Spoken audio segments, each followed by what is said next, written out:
Hello friends, welcome to our channel. So start our lecture number 3 of vectors. Okay. So start from a question. चलो question शुरू करते हैं vectors में. पिछले lecture में बहुत सारी चीज पढ़े थे, प्रॉपर्टीज पढ़े थे, फॉर्मूलेज पढ़े थे और डिराइव किए थे. ठीक है, उससे रिलेटेड हम कुछ क्वेश्चन करते हैं. क्या है क्वेश्चन देखो. The greatest and least resultant of two vector forces. Greatest and least, चलो इसके चीज को समझते हैं. जब भी आपको ग्रेटेस्ट वेक्टर का प्रोनाउंसिएशन मिले तो उसका सिग्निफिकेंस आप क्या लेंगे. हाँ, ग्रेटेस्ट वेक्टर इक्वल वेक्टर होता है, जो ए वेक्टर प्लस बी वेक्टर के इक्वल होता है. इसका रिजल्टेंट ओके इक्वल वेक्टर होता है, ये इक्वल वेक्टर है. और अगर आपको लीस्ट वेक्टर मिले, स्मॉलेस्ट वेक्टर, लीस्ट वेक्टर, तो इसका सिग्निफिकेंस क्या होगा. हाँ, इसका ऑपोजिट अनइक्वल वेक्टर. ओके, ये आपको चेक करना. इसका रिजल्टेंट क्या होता है, ए वेक्टर माइनस बी वेक्टर. ये इससे लिस्ट कोई वेक्टर हो ही नहीं सकता है, इससे लिस्ट. ओके, तो ये आपको दोनों समझ में आएंगे. तो यहाँ क्वेश्चन पे आते हैं. The greatest and least resultant of two forces acting at a point is 10 Newton 6 Newton. हमको दिया है the greatest and least resultant. Greatest resultant कितना दिया है, मतलब हमको रिजल्टेंट दिया है. ग्रेटेस्ट रिजल्टेंट किसके इक्वल है, ए प्लस बी. वो कितना है 10 न्यूटन है. और लीस्ट रिजल्टेंट कितना है, लीस्ट रिजल्टेंट होता है ए माइनस बी. वो कितना है 6 न्यूटन हमारा. समझ में आ गया. चलो, ये तुम्हारा फर्स्ट इक्वेशन, यहाँ हमारा सेकंड इक्वेशन. इसे ए और बी का वैल्यू निकाल लो. तो इसको अगर ये क्वेश्चन को आप देखोगे तो इसे हम ऐड करते हैं तो क्या होगा, ये तो 2a हो जाएगा, ये कट जाएगा, बचा क्या हमारा 16 न्यूटन. अच्छा, तो ए वेक्टर का वैल्यू क्या आ गया 8 न्यूटन आ गया. तो 8 यहाँ पर फिल करोगे तो बी का वेक्टर का क्या वैल्यू आ जाएगा 2 न्यूटन. चलो, दोनों का वैल्यू हमारा नजरों के सामने. अब क्वेश्चन आगे पढ़ते हैं. If each force is increased by 3 newton, मतलब each force is increase by 3 newton. तो इंक्रीज कर दो 3 न्यूटन से, ये हो जाएगा 11, तो ये हो जाएगा 5 न्यूटन. हो गया increase. By increasing find resultant of new force.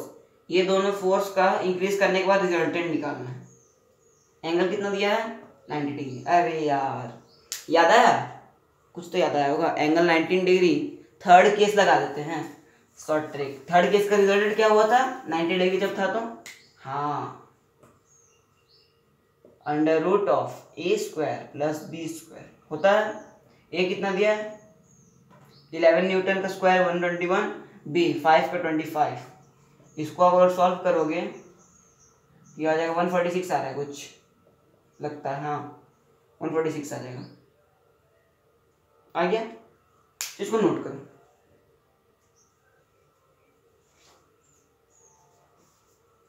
Note कर लीजिए 146 है, न्यूटन में आंसर इसका आया. नोट कर, फिर नेक्स्ट क्वेश्चन में चलते हैं.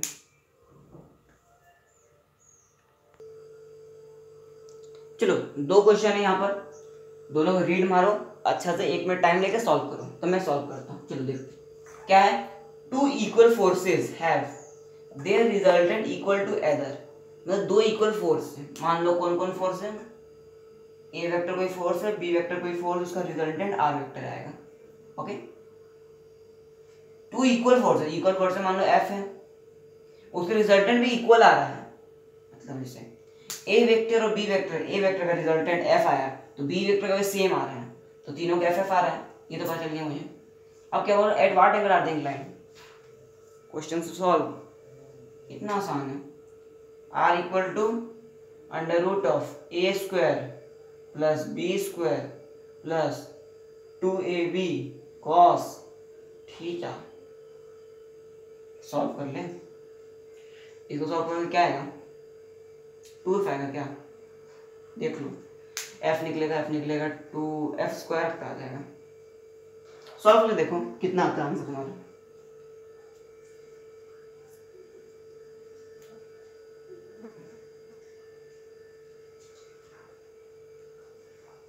अच्छा, ऐसे भी कर सकते हो तुम, देख लो.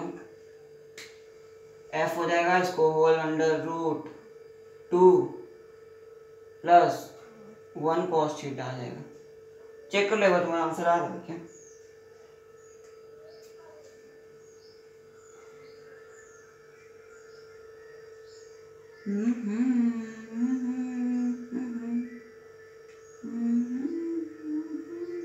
ऐसा सॉल्व करो, छोड़ो हटाओ, सिंपल देखो क्या बोल रहा है, root F square plus F square, F square को निकालो तो क्या आएगा, एफ आएगा, इसको भी निकालो तो क्या आएगा, एफ ही आएगा, तो एफ स्क्वायर आ गया।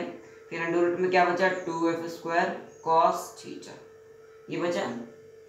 चलो अब चेक कर लेते हैं, एफ स्क्वायर तो इधर आ गया, अब देखते हैं 2f स्क्वायर, एक सेकेंड, अब तो हो गया।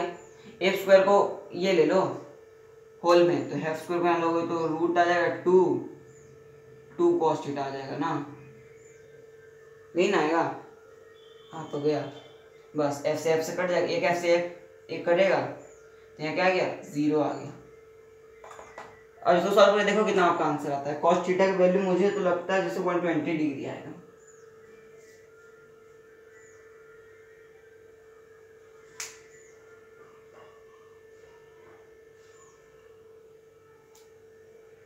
तो इसको ऐसे करूंगा तो f इक्वल टू आ जाएगा हमारा √2 प्लस कॉस थीटा, इसकी इस तरह लिख सकते हैं, हम लिख सकते हैं ना बस। तो आपका थीटा का वैल्यू यहाँ पर आप सॉल्व करोगे तो F square equal to 2 plus cos theta, तो थीटा का वैल्यू आपका आ जाएगा यहाँ सॉल्व करने पर 120 डिग्री आएगा। जैसे सॉल्व कर लेना, थीटा √2 आ जाएगा, स्क्वायर पे आ जाएगा 2, हाँ 120 डिग्री आ जाएगा। चेक कर लेना आंसर, ये देखते हैं 2 फोर्सेस ए एंड बी, ठीक है, इन रेशियो 3:5, रेशियो क्या है 3:5, थीटा ये आर ये है, मैग्नीट्यूड निकालना ईच फोर्स का, आसान है।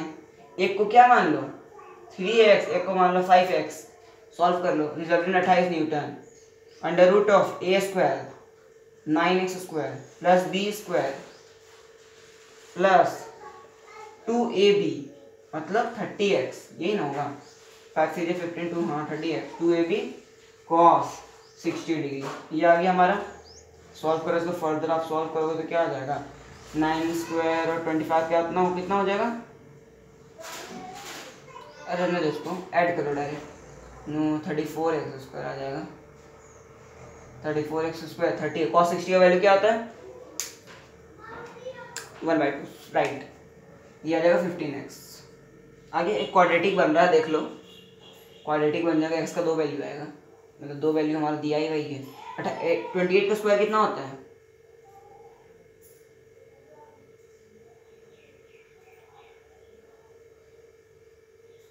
वन 1084, लिख के क्वाड्रेटिक सॉल्व कर लो, आपका आंसर आ जाएगा।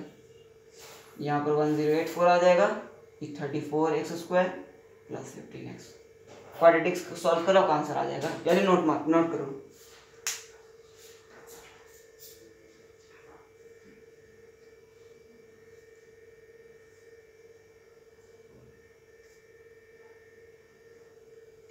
कुछ तो लगता है गलती हो गई है क्या, हाँ x मल्टीप्लाई यहाँ 30x स्क्वायर आ जाएगा, सॉरी क्वाड्रेटिक नहीं बनेगा, ये आप देख लो, ये अब आ गया, यहीं पर चेक कर सकते हो, इधर ऐड करो तो कितना होगा 34 15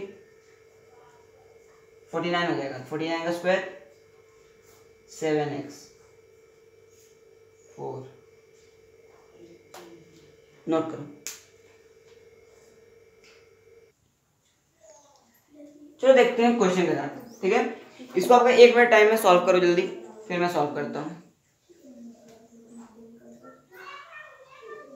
चलो हो गया अब आपसे, चलो मैं सॉल्व करता हूँ। क्या बोल रहा है, the resultant of 2 vector a and b is perpendicular to vector a, पहले ड्रॉ कर लो, मानो वेक्टर a हमारा ऐसा हो और कुछ, और b वेक्टर हमारा ऐसा है।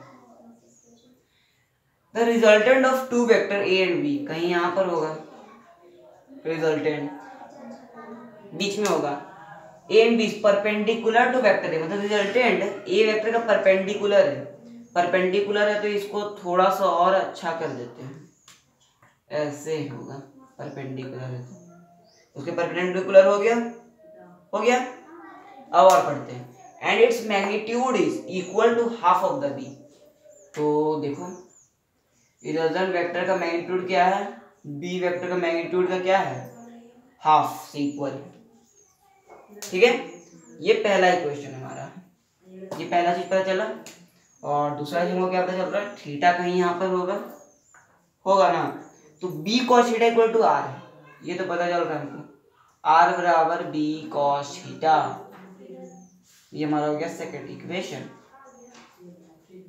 हो गया। अब क्या बोल रहे हैं, find angle between A and B. Solve कर लो, बहुत आसान हो गया क्वेश्चन, अब तक बताने की जरूरत ही नहीं है।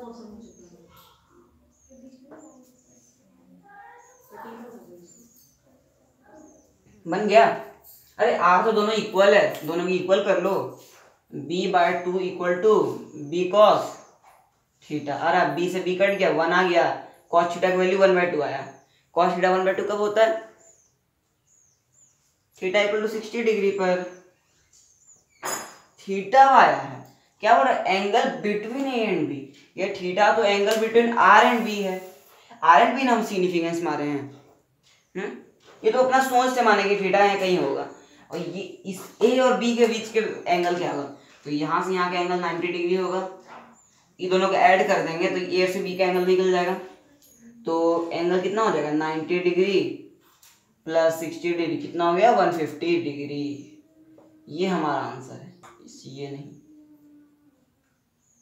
ओके चलिए नोट करो, नेक्स्ट क्वेश्चन में चलते हैं। ये भी इंपॉर्टेंट क्वेश्चन है एक तरह से, खाली आपको इमेजिनेशन आना चाहिए फिजिक्स में। ओके नोट कर,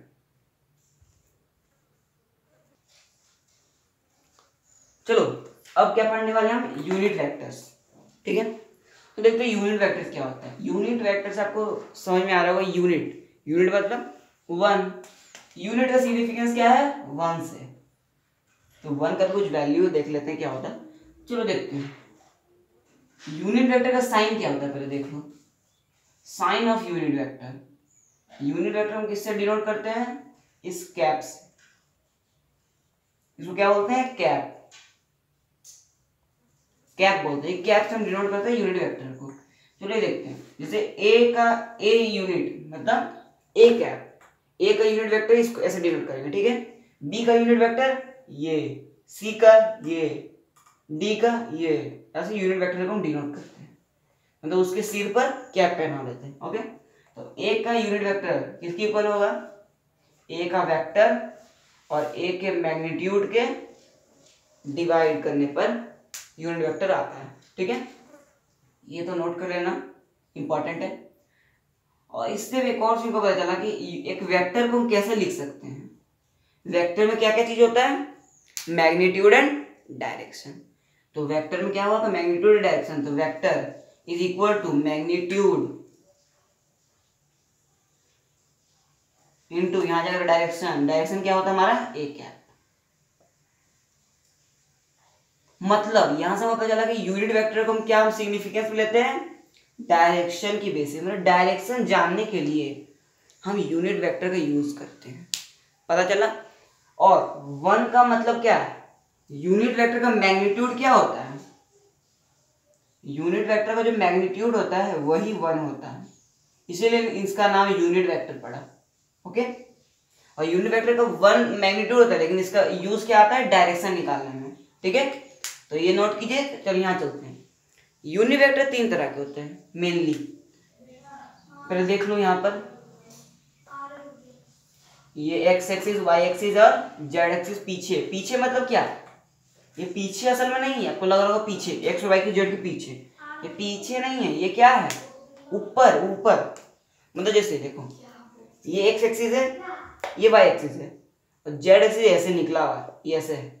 एक्स एक्सिस वाई एक्सिस एक प्लेन में है, जेड एक्सिस ऐसे निकला हुआ है। बोर्ड में तुम निकाल तो नहीं पाएंगे, तुम ऐसे ड्रॉ कर देते हैं। ठीक है, जेड एक्सिस ऐसा रहता है, मतलब 3D एनिमेशन बन जाता है।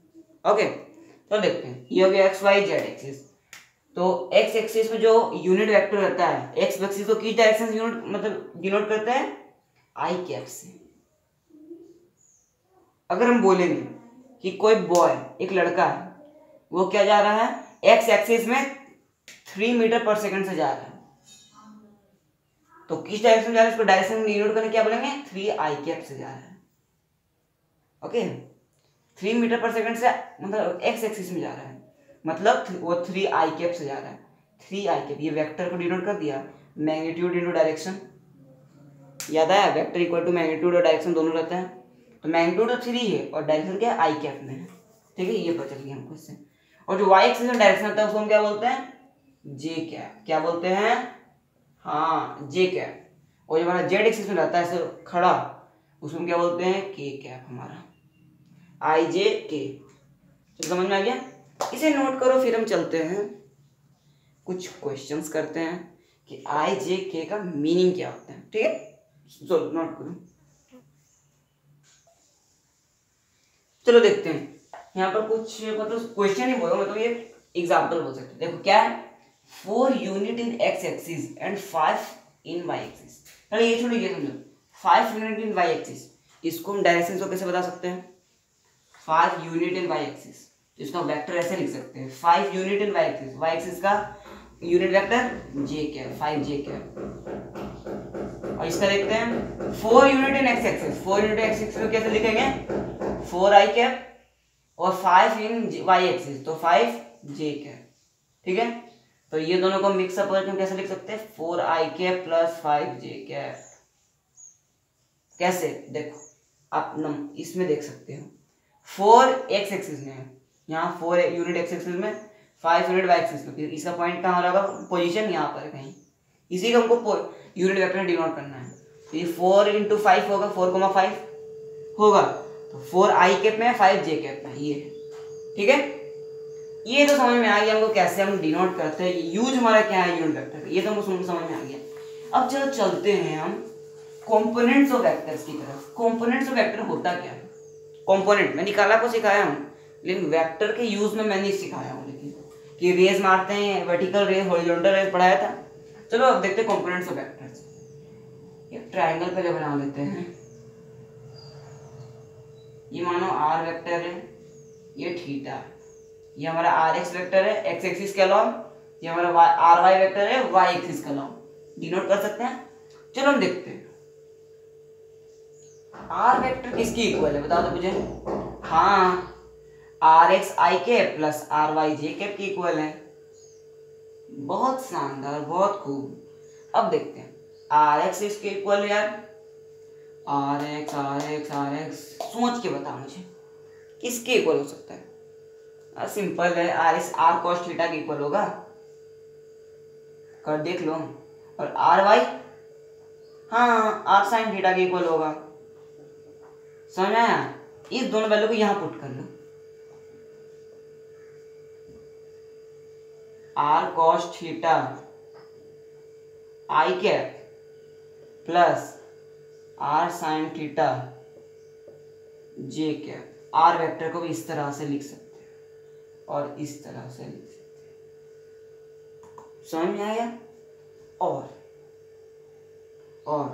चलो लिखते हैं, कॉस थीटा हम किस तरह से लिख सकते हैं, आर एक्स अपॉन आर लिख सकते हैं, R X vector upon R vector. और साइन थीटा किस तरह से लिख सकते हैं, हाँ आर वाई अपॉन आर। समझ में आया, यहां तक आपको कहानी क्लियर होगी। समझ में आ गया। अब देखते हैं, ये तो आपको समझ में आ गया। ये इसका मैग्नीट्यूड निकालो तो, आर वेक्टर का मैग्नीट्यूड निकाल दो। आर वेक्टर का अगर आप मैग्नीट्यूड निकालोगे तो क्या है, दोनों को स्क्वायर करके रूट करना पड़ेगा। तो रूट करके R X square plus R Y का स्क्वायर। नोट करो जल्दी फास्ट।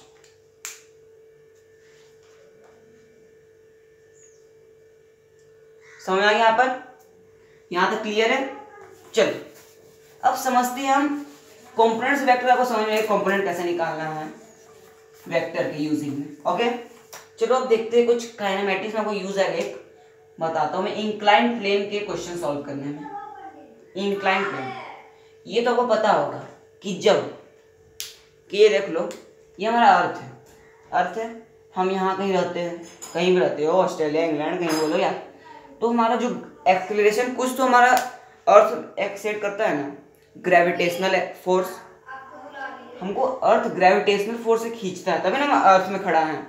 वरना तो उड़ते हैं स्पेस में, हम कैसे होता है, नो ग्रेविटेशन तो उड़ते रहता है, फ्री फॉल रहता है। हम फ्रीली एकदम मूव कर रहा है, लेकिन हमारा अर्थ एक एक्सीलरेशन नीचे की तरफ एक्सर्ट करता है, इसको हम क्या बोलते हैं? ग्रेविटी। समझ में आया? ग्रेविटी को डिनोट किस चीज से करते हैं? जी से। ओके, जी से डिनोट करते हैं। जी का वैल्यू क्या होता है? जी का वैल्यू होता है 9.8 मीटर पर सेकंड स्क्वायर, लेकिन इसको हम अप्रोक्स कितना मानते हैं? 10 मानते हैं। ओके, ये तो हम बाद में पढ़ेंगे, काइनेमेटिक्स में फिर पढ़ेंगे ही। तो अभी से मुझे देखना है ये जी एग्जैक्ट करता है। तो यहाँ देखो, ये इंक्लाइंड प्लेन है, ठीक है। यहाँ कहीं इस पॉइंट का हम बात करें तो यहाँ पर एक ग्रेविटेशन इस पॉइंट को लग रहा है, क्या लग रहा होगा? जी। ये मान लो थीटा है, ग्रेविटी लग रहा है जी, ठीक है। इस मान लो बॉक्स यहाँ पर रखा, ठीक है, जी लग रहा होगा। तो जी का हमको दो कंपोनेंट, हर वेक्टर का दो कंपोनेंट होता है, तो जी वेक्टर का दोनों कंपोनेंट किस डायरेक्शन में होगा ये मुझे बताना है। बता पाओगे? ये देखो, ऐसे क्वेश्चन के लिए क्या करना चाहिए? यहाँ एंगल है, यहाँ खींचा, इसी के अलोंग एक एंगल से खींच लो, यहाँ थीटा,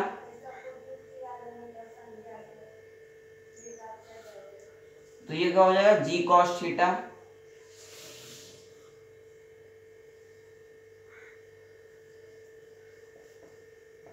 जी साइन थीटा।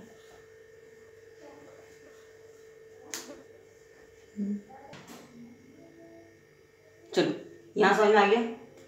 ऐसे हम कॉस थीटा अपना एक्सेलरेशन निकाल सकते हैं। तो आपको कोई बोलेगा एक्सेलरेशन निकालने, तो आप जानते हैं फोर्स मास एक्सेलरेशन के इक्वल होता है, acceleration equal to force upon mass, जानते हो? तो मुझे एक्सेलरेशन निकाल दिखाओ तुम।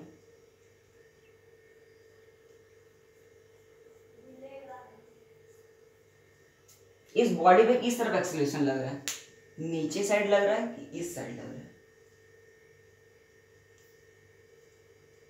इस साइड तो फ्रिक्शन लग रहा है ओपोजिट डायरेक्शन में, यहाँ। तो असल में जी साइन थीटा हमारा एक्सेलरेशन होता है बॉडी का, ठीक है। ये तो बाद में पढ़ोगे, लेकिन ये मुझे बेसिक अंडरस्टैंडिंग दे दी थी, तो ये नोट कर लो।